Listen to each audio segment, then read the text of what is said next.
বাংলাদেশের আন্তর্জাতিক অপরাধ ট্রাইব্যুনালে নতুন আলোচনার কেন্দ্রবিন্দুতে এবার শেখ হাসিনার প্রত্যর্পণ। আন্তর্জাতিক অপরাধ আইন বিশেষজ্ঞ টবি ক্যাডম্যানের বক্তব্যে এই ইস্যু নিয়ে দেখা গেছে নতুন আশার আলো। সম্প্রতি এক প্রেস ব্রিফিংয়ে ক্যাডম্যান বলেন তিনি আশাবাদী ন্যায়ের স্বার্থে ভারত শেখ হাসিনাকে দেশে ফেরত পাঠাবে।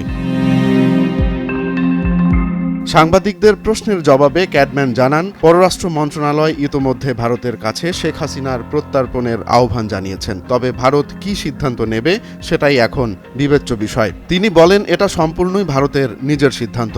এখন দেখার বিষয় তারা শেখ হাসিনা প্রশ্নে ন্যায় বিচারের পাশে থাকবে নাকি হাসিনাকে বিচার থেকে রেহাই দিতে চাইবে।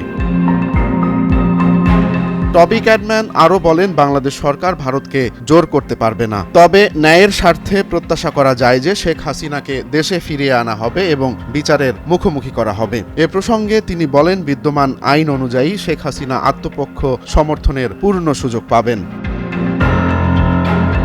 টবি মনে করেন এই মামলা সময় সাপেক্ষ, তাড়াহুড়ো না করে আইনি প্রক্রিয়া সম্পন্ন করার উপর জোর দেন তিনি। সাংবাদিকদের এক প্রশ্নের উত্তরে তিনি বলেন, আমি পেশাদারিত্বের জায়গা থেকে কাজ করতে এসেছি এবং তাই করব।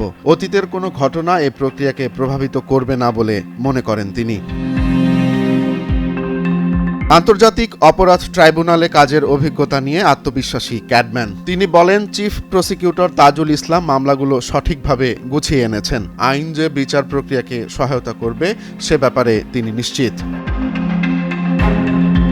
ক্যাডম্যান আরও বলেন, আইনে বিদ্যমান কাঠামোতে প্রয়োজনীয় পরিবর্তনের জন্য আইন বিশেষজ্ঞদের সঙ্গে ইতোমধ্যেই আলোচনা করা হয়েছে এবং এটি চলমান আছে। এসব পরিবর্তন প্রক্রিয়া শেষ হলে বিচার প্রক্রিয়া আরও নিরপেক্ষ ও আন্তর্জাতিক মানের হবে।